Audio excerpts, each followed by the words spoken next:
I know what happiness is. Happiness, paradise, love is a room full of baseball caps and backpacks. I see baseball caps, I hear beats, bass lines, bars. I feel music, mathematics, science, struggle, and commune. I feel like shit is getting built. I appreciate there's a homosocial level to this, but I love the girls who dress like this too. So I hope it's possible to appreciate masculine dress codes without being misogynist. Genius steals, but I'm not in the business of erasure.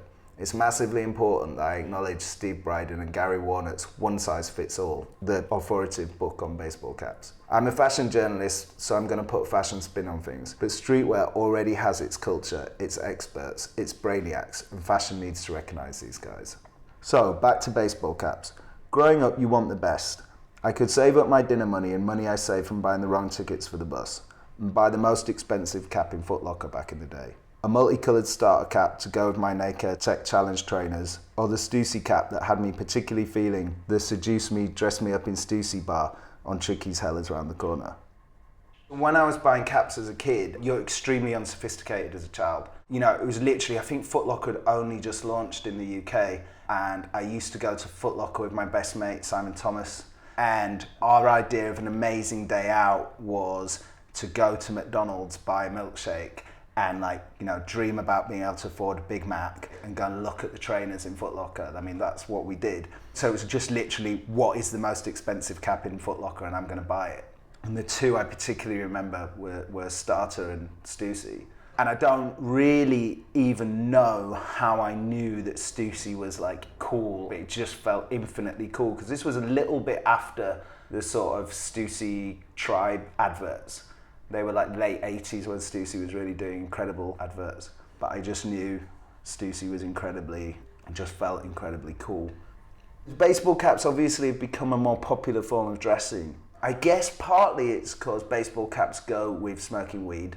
So it's partly because of that, and it's sort of the values of music and not overly fashionable. I kind of have been thinking a lot recently about the conversation about trans, and whether my kind of conception of fashion is sexist because it's a bit anti-fashion.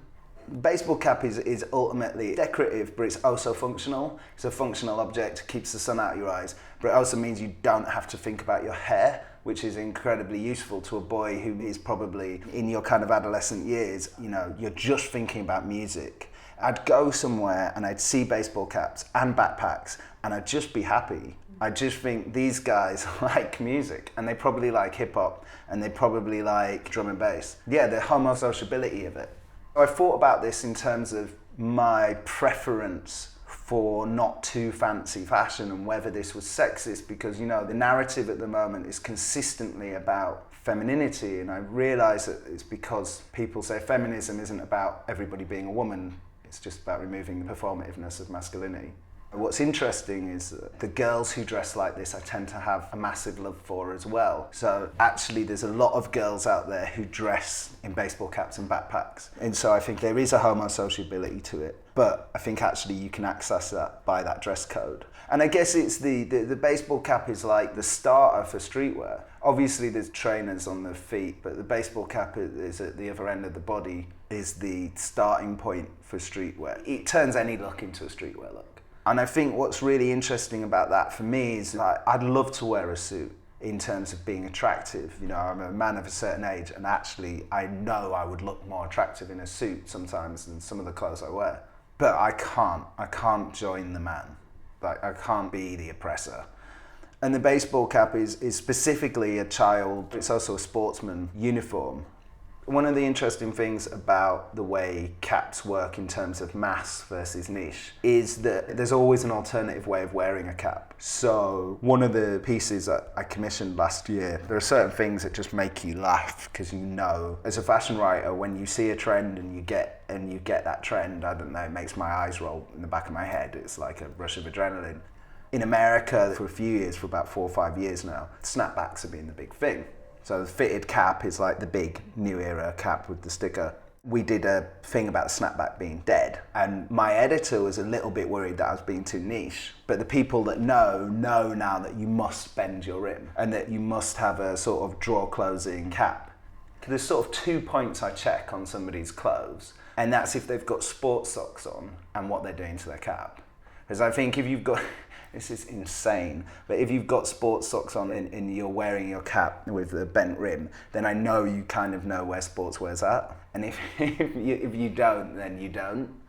It was interesting, I remember getting a black leather Yankees cap back in 2001, and the art director of the face where I was working at the time was like, oh, that's a nice cap, but you need to do this to the rim, and bent it. And I was devastated because at that time he thought that's how you wore a fashionable cap, but the kids on the street were already sort of wearing the hat at the back of the head with the peak high. The New York Times wrote about this, about how it was something that was universally so understood. So this is from the New York Times. Watch people fiddling with their baseball caps as they sit at a stoplight or on a bar stool, primping and preening in what must be the most socially acceptable form of self-grooming. No one begrudges their fussiness because everyone appreciates the attempt to express a point of view. The cap presents studies of plasticity in action and of the individual effort to stake out a singular place on the roster, and the meaning of the logo is as mutable as any other aspect.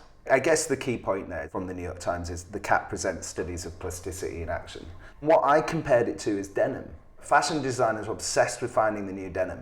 And in fact, to some extent, they've tried to convince us that denim is the new denim, but it's not jeans culture anymore. But what actually is the new denim is baseball caps or sneakers, because everybody can wear one, but it's how you wear it, which is the code. That's the subtlety that gets picked up. One of the things that I wanted to talk about a lot with the baseball cap, though, is really how interesting it is where it comes in the 80s. So up until the 60s, men wore hats, and it was about fitting into the patriarchy, literally, and your place in it.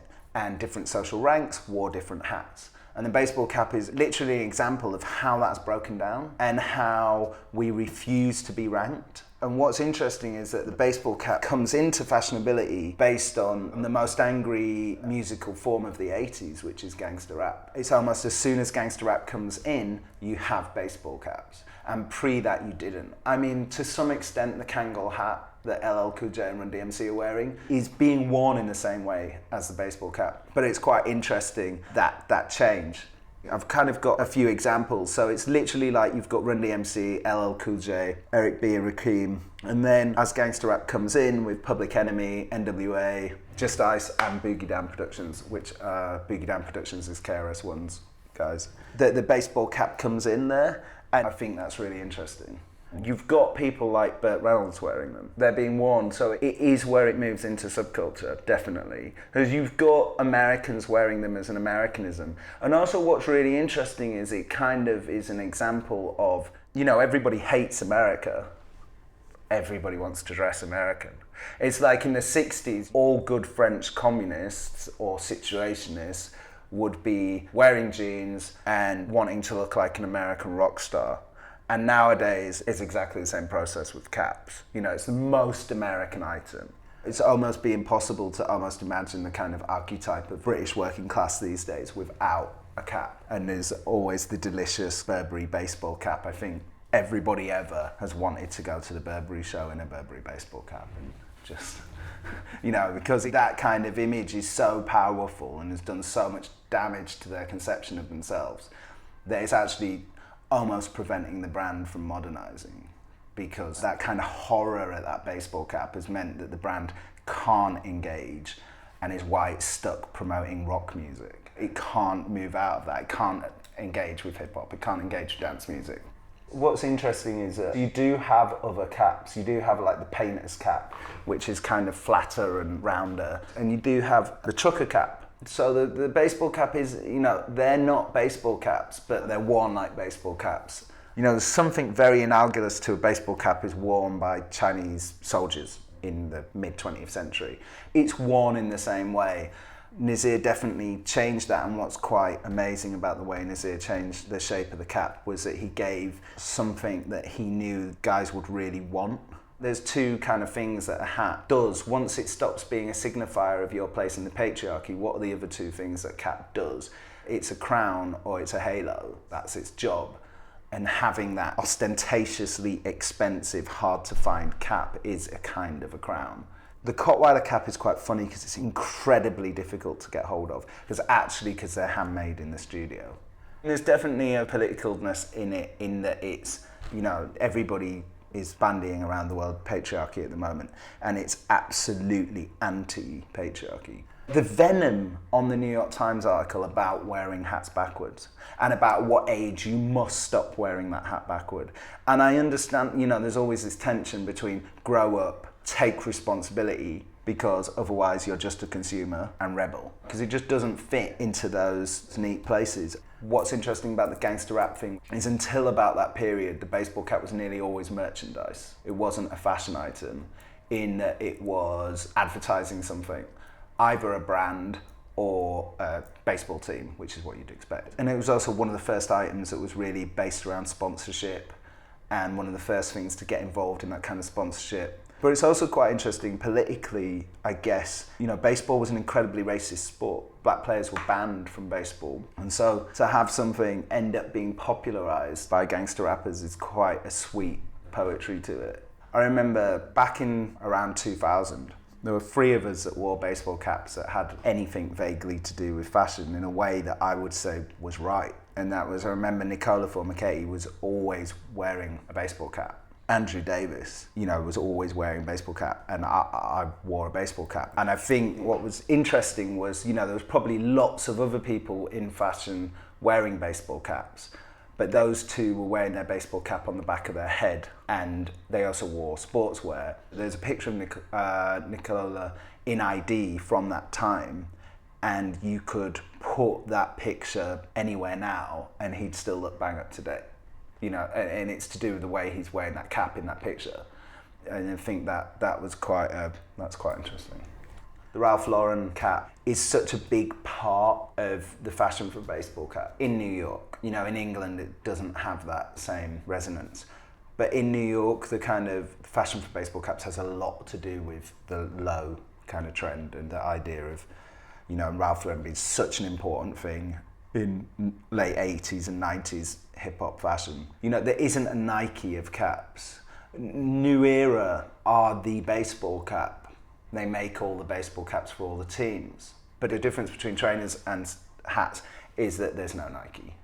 Although, strangely enough, the Nike Tailwind hat is probably one of the most correct hats to wear at the moment. It's quite related to the Cottweiler caps, obviously draw quite a lot of inspiration from them, kind of Cottweiler caps that Skepta wears now. The basic problem with the fashion trainer is that Y3 say this is not an athletic shoe on the box, whereas with the hat there isn't that problem. A Lanvin trainer, you're not going to go running in it. The collaborative trainers with Rick Owens and Raf are not functional trainers. Of course, when you think about baseball caps as one, I think possibly the group that you think of most is the Beastie Boys. Actually, that's quite interesting because the baseball cap is really a New York thing. It's a Brooklyn thing. The first team to wear, the team that really sort of conceptualized the modern baseball cap was the Brooklyn Excelsiors. And then the New York Yankees cap is by far the biggest cap in the world. When Jay-Z raps in Empire State of Mind, he made the New York Yankees cap bigger than the Yankees did.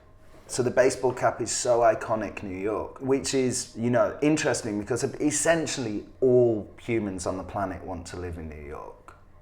I mean, that is, all desires, all dreams, all music, everything comes from New York. You want to be in a skyscraper in New York, and the hat is a way of accessing that. And it's interesting that that hat is from New York, of New York, and that's to an extent what you're doing when you're wearing that hat.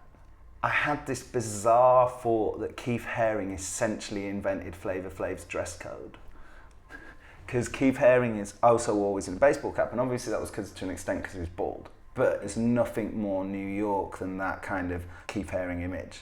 Flavor Flav, along with Bez in the Happy Mondays, his job was to be style. And his style was the baseball cap to the side, the clock around his neck because he knew what time it was. And then more recently, definitely a few years ago, was Tyler, the Creator. The box logo, the Supreme box logo, and how much he did for that cap. It's interesting to think of Tyler, the Creator and Supreme, because I also, when I think of baseball caps, I also think of Chris Lowe from the Pet Shop Boys. And when he wore a boy cap, one of the 12 inches, there's just a picture of him in the boy cap, and he'd often wear the boy cap, sunglasses, an amazing sort of blow-up coat.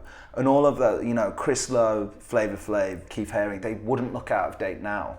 And it was interesting actually because Tyler the Creator, Boy London became fourth stab at sort of ubiquity, and that Boy logo became, you know, massively oversubscribed. At one point it was a sign of real fashion knowledge and depth, sort of 10 years ago. And each time Boy becomes a big thing, it goes through this cycle, and it became massively oversubscribed. And Tyler the Creator, in a way, Supreme have handled it very well. But Tyler the Creator, in a way, exploded Supreme from, you know, something that people in the know really knew about to something that every sort of 14-year-old knew about, and really exploded the proliferation in fakes.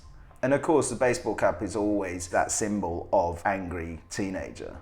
What people don't understand about rebellion is that rebellion isn't about, well, for some people rebellion is just about fuck you. But the reason why God fell out with the devil was because the devil was questioning him, not because the devil was, you know, just evil unrepentantly, because he was a fallen angel, wasn't he, Lucifer? So the point is that you're seeking the best solution. And sportswear is the best solution. And being a sporting hero is the best that you can be. It is, but it isn't.